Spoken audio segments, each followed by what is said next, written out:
Yes, Assalamu alaikum students. This is Muhammad Amin Sheikh in front of you, and you are watching online education. So let's start.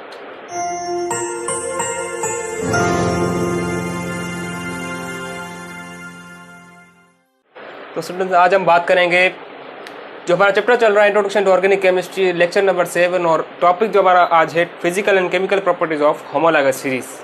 यानी homologous series जो हमने इसके पहले lecture number 6 में उसकी definition and characteristic हमने discuss की थी, उसका हम लेक्चर नंबर 2 समझें।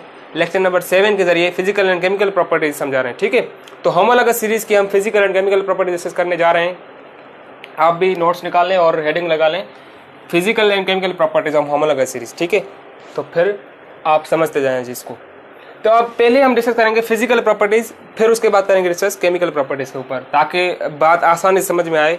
एक एक को अलग अलग डिस्कस करेंगे। ठीक है, और बहुत आसान है, बहुत इंटरेस्टिंग है, इंशाल्लाह आपको समझ में आ जाएगा पूरा, जैसे दूसरे लेक्चर भी आपको समझ में आते हैं पूरे। मैं कोशिश यही करता हूँ कि आपको आसान भाषा में अच्छे तरीके से समझाऊँ, ताकि आपको फिर शिकायत नहीं हो कि कोई मसला है। ठीक है, नहीं तो फिर भी आप कमेंट्स में पूछ सकते हैं। तो फिजिकल प्रॉपर्टीज हम सबसे पहले हम बात करेंगे फिजिकल प्रॉपर्टीज की, फिर बात करेंगे केमिकल प्रॉपर्टीज की। तो जो भी होमोलॉगस सीरीज में फिजिकल प्रॉपर्टीज हम बात कर रहे हैं, यानी आप लिख लें पहले होमोलॉगस सीरीज। ठीक है,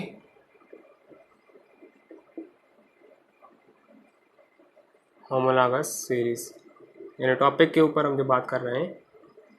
ठीक है, फिजिकल प्रॉपर्टीज की। तो फिजिकल प्रॉपर्टीज जो होती हैं वो मतलब अपनी जो प्रॉपर्टीज शो करती हैं वो कार्बन के इंक्रीजिंग पे, मतलब कार्बन जैसे जैसे बढ़ेगा तो उसकी प्रॉपर्टीज उस पे होगी। ठीक है, तो वो चेंज होती हैं प्रॉपर्टीज। मतलब हम ये कह सकते हैं कि physical properties show gradual change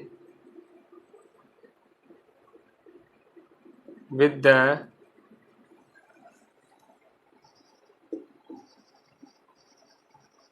increasing in carbon atoms। ठीक है, मतलब कार्बन जैसे जैसे बढ़ेगा तो उसकी प्रॉपर्टीज भी चेंज होती जाएंगी। ठीक है, तो इसका आप एग्जांपल ले सकते हैं, जैसा कि हम बात करें तो पहली पॉइंट की तरह। ठीक है, पहली पॉइंट हम बात करेंगे पहली पॉइंट पे। तो फिजिकल प्रॉपर्टीज की पहली पॉइंट क्या होगी? स्टेट ऑफ कंपाउंड, इसको हम बात कर रहे हैं। ठीक है, तो स्टेट ऑफ कंपाउंड में क्या है?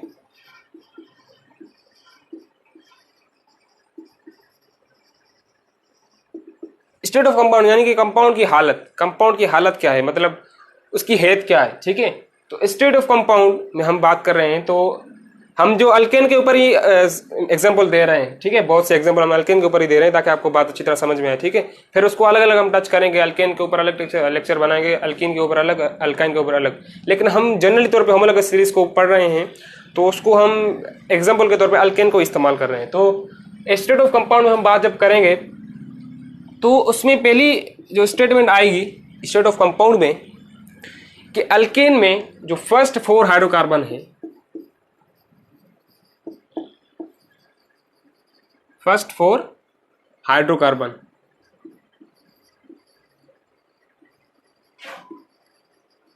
ठीक है, अल्केन के ऊपर। ठीक है, तो फर्स्ट 4 जो हाइड्रोकार्बन होंगे उसमें मीथेन है, इथेन है, प्रोपेन है, ब्यूटेन है। ठीक है, इसके मैं आपको यहाँ पे फार्मूले भी लिख पा रहा हूँ ताकि आपको यहीं से प्रैक्टिस होती जाए फार्मूले याद करने की। ठीक है, तो मीथेन में CH4, फिर इथेन में C2H6, फिर इसी तरह प्रोपेन में, क्योंकि प्रोपेन तीसरे नंबर पे आता है तो उसमें 3 कार्बन 8 हाइड्रोजन। ठीक है, और उसके बाद है ब्यूटेन, यानी इसमें 4 कार्बन होंगे और हाइड्रोजन 10। ये क्या है? Are gases. ठीक है, एट ऑर्डिनरी टेम्परेचर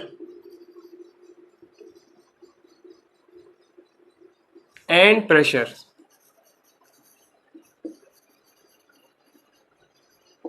ठीक है, यहां पे ये बात क्लियर हो गई कि मतलब इसमें जो है हर किसी के अलग अलग, ठीक है, चेंजेस हैं फिजिकल प्रॉपर्टीज के अंदर।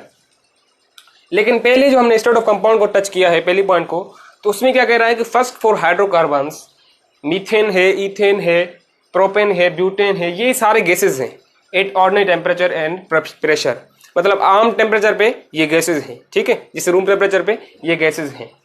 इसको कोई भी मतलब आप अलग नहीं कर सकते, या इसको लिक्विड में या मतलब ये सॉलिड वगैरह में, आम टेम्परेचर में ये अलग नहीं है, मतलब ये गैसेज ही हैं आम टेम्परेचर में। ठीक है, तो अगर हम इससे आगे बात करें, ये तो कार्बन 4 तक हो गए, 4 कार्बन 4 तक हो गए फर्स्ट 4 हाइड्रोकार्बन से।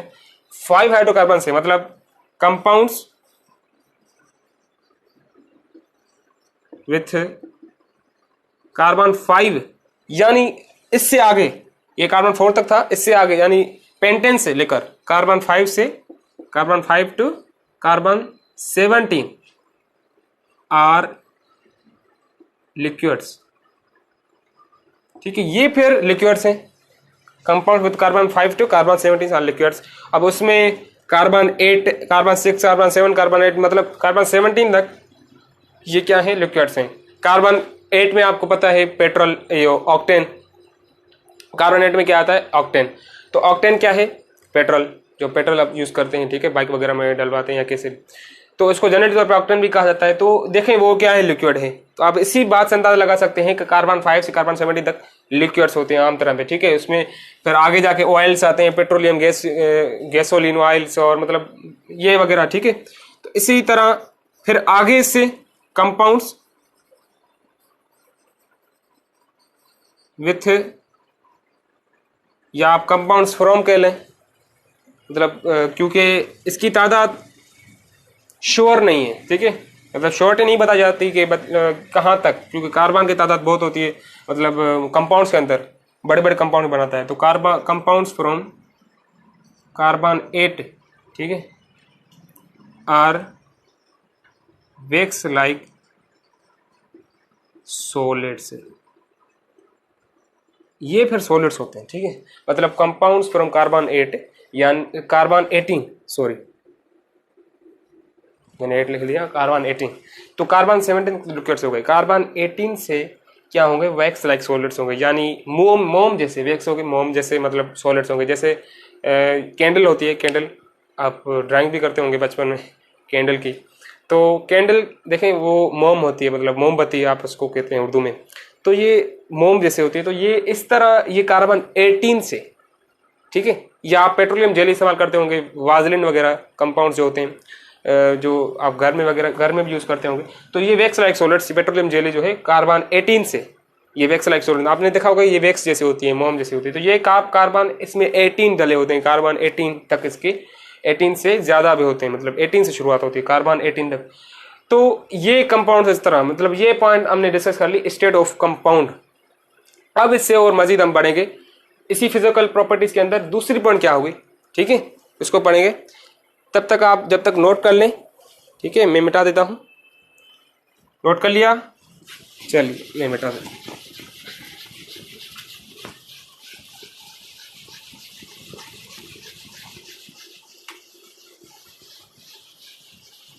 ठीक है, अब दूसरी पॉइंट पे हम बात करेंगे।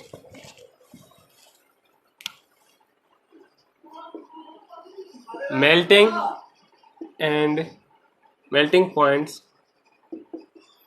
And densities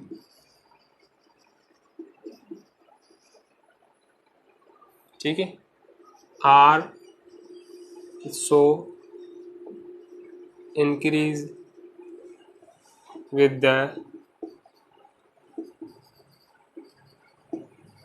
increase of carbon atoms,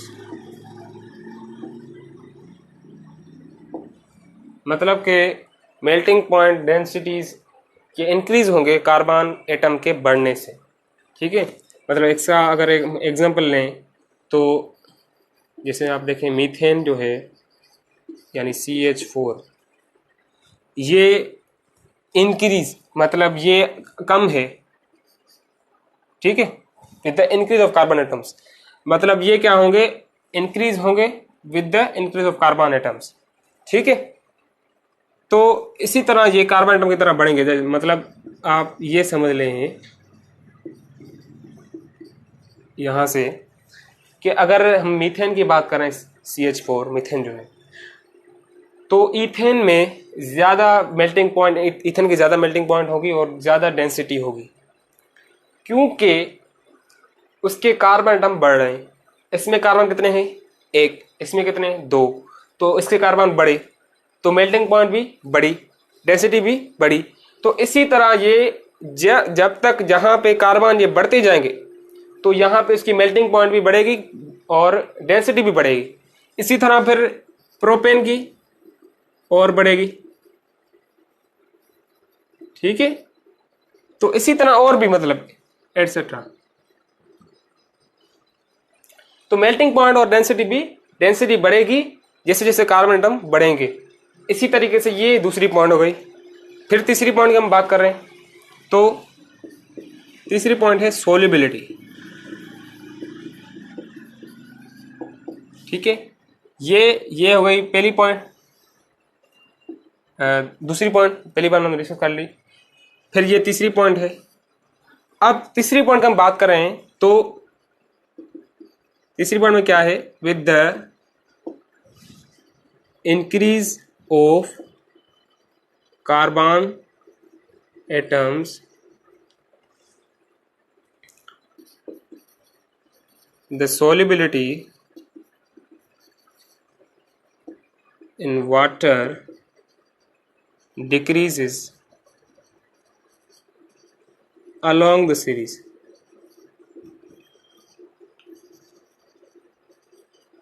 ठीक है, मतलब तीसरी पॉइंट में ये बात हो रही है कि जैसे जैसे कार्बन एटम बढ़ेंगे तो उसकी सोल्युबिलिटी जो होगी वाटर के अंदर वो डिक्रीज होगी अलोंग द सीरीज। यानी जैसे जैसे बढ़ेंगे कार्बन एटम, यानी कि हम अगर एग्जांपल लें अच्छी तरह समझने के लिए, कि अगर मीथेन पहला कंपाउंड है अल्केन के हिसाब से, तो इसमें जो है कार्बन एटम जब जैसे बढ़ेंगे तो सॉल्वेंट वाटर डिक्रीज होगी। मतलब आप कह सकते हैं कि मीथेन में ज़्यादा सॉल्युबिलिटी है वाटर के अंदर बनस्बत ईथेन के। ठीक है, क्योंकि मीथेन में कार्बन 1 है तो ईथेन में कार्बन 2 हो गए। जैसे कार्बन बढ़ेंगे with the increase of carbon atoms the सोल्वेंट water decreases along the series. मतलब जैसे कार्बन बढ़ेंगे तो सोल्युबिलिटी वाटर की होगी वो डिक्रीज होगी। मतलब ईथेन कम सोल्युबल है वाटर में मीथेन से, या मीथेन, अब ऐसा कह लें मीथेन ज्यादा सोल्युबल है वाटर में ईथेन से। क्योंकि ईथेन के कार्बन नंबर बढ़ गए तो उसकी सॉल्युबिलिटी डिक्रीज हो गई। कार्बन बढ़ेंगे तो सॉल्युबिलिटी डिक्रीज होगी। ठीक है, और इसी तरह अगर प्रोपेन जो है,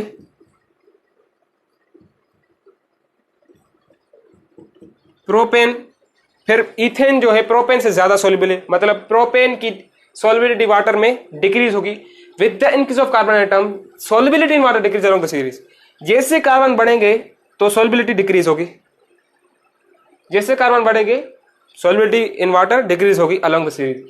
ये तीसरी पॉइंट हमने डिस्कस कर ली और उम्मीद है आपको ये अच्छी तरह समझ में आ गया होगा। और उससे आगे जो हम मजीद डिस्कस करेंगे वो होगी केमिकल प्रॉपर्टीज। ठीक है, आप जब तक यहाँ तक नोट कर लें। ठीक है, मैं मिटा रहा हूँ। नोट कर लिया, नोट कर लिया, चलिए मिटा दे।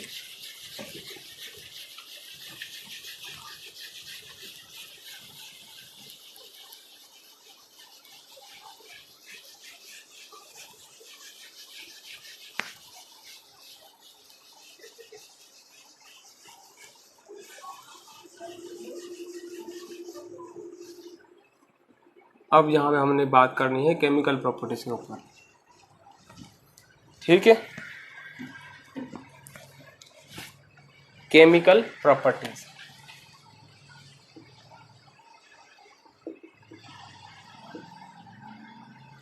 तो केमिकल प्रॉपर्टीज क्या होंगी?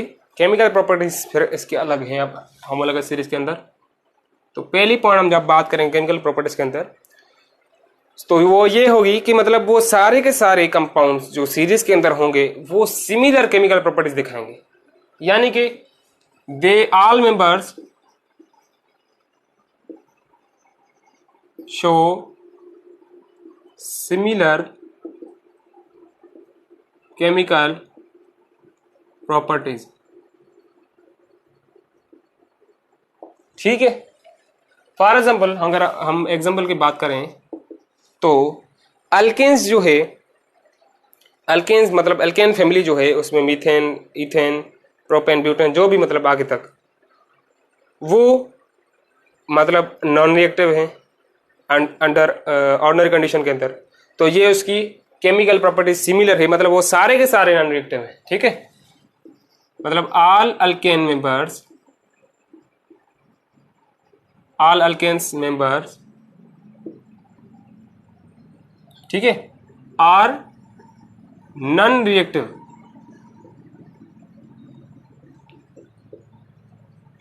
या आप ऐसे कह लें कि ये जनरली नॉन रिएक्टिव है, मतलब आम तरीके पे जनरल नॉन रिएक्टिव। ठीक है, non reactive at ordinary condition.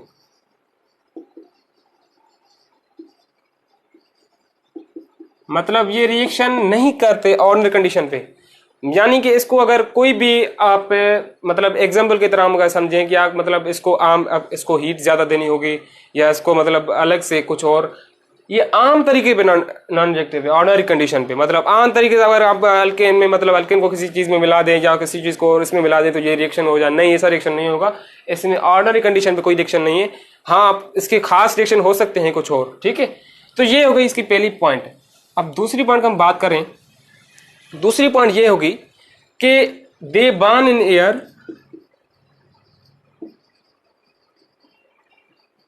They burn in air to form, अब ये भी इसकी खास पॉइंट है, to form carbon dioxide and water. यानी कि आप इसको इस तरह से स्टीम भी कह सकते हैं। ठीक है, क्योंकि स्टीम की तरह ये बर्निंग से निकलेगा। तो उसका अगर मैं एग्जांपल लूं, अगर हम मीथेन की बात करें, देखें मीथेन रिएक्शन करेगा, बर्न करेगा, बर्न भी उसको हम जलाएंगे, आग लगाएंगे। ठीक है, तो ये रिएक्शन तो आपके घर में भी होता है। ठीक है, हर किसी के घर में होता है। मतलब इसका मैं आपको समझाता हूँ। आपके घर में मीथेन गैस जो आप स्विगी इस्तेमाल करते हैं, ठीक है, जो गैस इस्तेमाल करते हैं मार्श गैस, तो वो डोमेस्टिक फ्यूल जो होती है, ठीक है, आपके घर में आती है, मतलब वो पाइप के जरिए, जिसके जरिए भी। ठीक है, तो आप वो घर में खाना वगैरह पकाते हैं, उसमें जाहिर सी बात है ये मीथेन ही होती है गैस, जो जिससे आप फ्लेम हासिल करते हैं। ठीक है, जिससे आप खाना वगैरह पकाते हैं। तो जब भी फ्लेम हो मतलब बर्निंग रिएक्शन होता है तो उसमें तो ऑक्सीजन होगी। ऑक्सीजन के बगैर बर्निंग रिएक्शन नहीं होता। तो इस वजह से ऑक्सीजन रिएक्शन करती है बर्निंग में आम तरह पे। ठीक है, ऑक्सीजन मौजूद है एनवायरमेंट में, हम कहते हैं। ठीक है, तो मीथेन ऑक्सीजन के साथ रिएक्शन करेगा, तो यहाँ पे जो प्रोडक्ट बनेगा वो बनेगा कार्बन डाइऑक्साइड, और उसके साथ जो बनेगा वो बनेगा वाटर, या आप स्टीम की शक्ल में ये निकलेगा। तो अगर हम बैलेंस कर लें तो यहाँ पे 4 हाइड्रोजन, यहाँ पे 2, तो 2 यहाँ पे और 2 यहाँ पे। ठीक है, तो ये बैलेंस हो गया। तो इसी तरीके से ये होता है ये, और इस रिएक्शन को कहते हैं कंबस्शन रिएक्शन। क्या कहते हैं? Combustion reaction. ठीक है, उसमें से हीट भी निकलती है ज्यादा। ठीक है, ठीक है। और तीसरी पॉइंट हम बात करेंगे कि ये जो अल्केन है, मतलब ये इस केमिकल प्रॉपर्टीज के अंदर they give substitution reaction, substitution reactions with halogens. यानी कि 7th ग्रुप जो है क्लोरीन, फ्लोरीन, ब्रोमीन, आयोडीन, ये हेलोजन के साथ जो है सब्स्टिट्यूशन रिएक्शन देते हैं। अब सब्स्टिट्यूशन क्या है? मतलब रिप्लेसमेंट। रिप्लेसमेंट यानी कि एक जाएगा तो दूसरा आएगा। ठीक है, दूसरा एक के होने के बावजूद दूसरा नहीं आ सकता, मतलब एक जाएगा तो उसकी जगह पे दूसरा आएगा। इसको अब एग्जाम्पल में हम समझ लेते हैं इसको। जैसे कि अगर मीथेन रिएक्शन करती है क्लोरीन के साथ, और ये रिएक्शन होता है सनलाइट की मौजूदगी में, या आप आगे भी इसको डिटेल से पढ़ेंगे, लेकिन यहाँ पे एग्जाम्पल की तरह हम समझा रहा हूँ। ठीक है, तो क्या होगा कि मीथेन यहाँ पे हेलोजन के साथ सब्स्टिट्यूशन रिएक्शन कर रही है। अब यहाँ पे ये तो पूरा है इसका, ठीक है, ऑक्टेट रूल।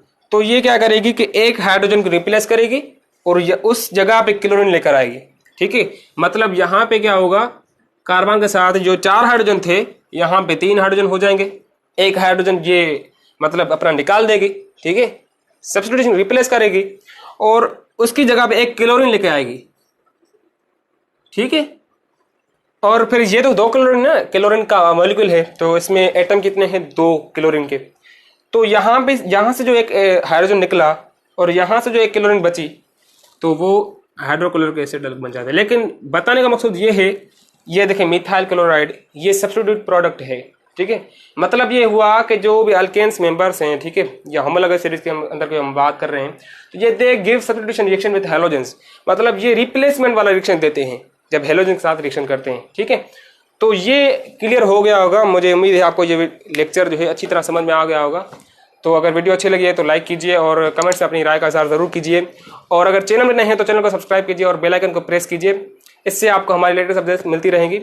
तो मिलते हैं नेक्स्ट वीडियो में, तब तक के लिए अल्लाह हाफिज़।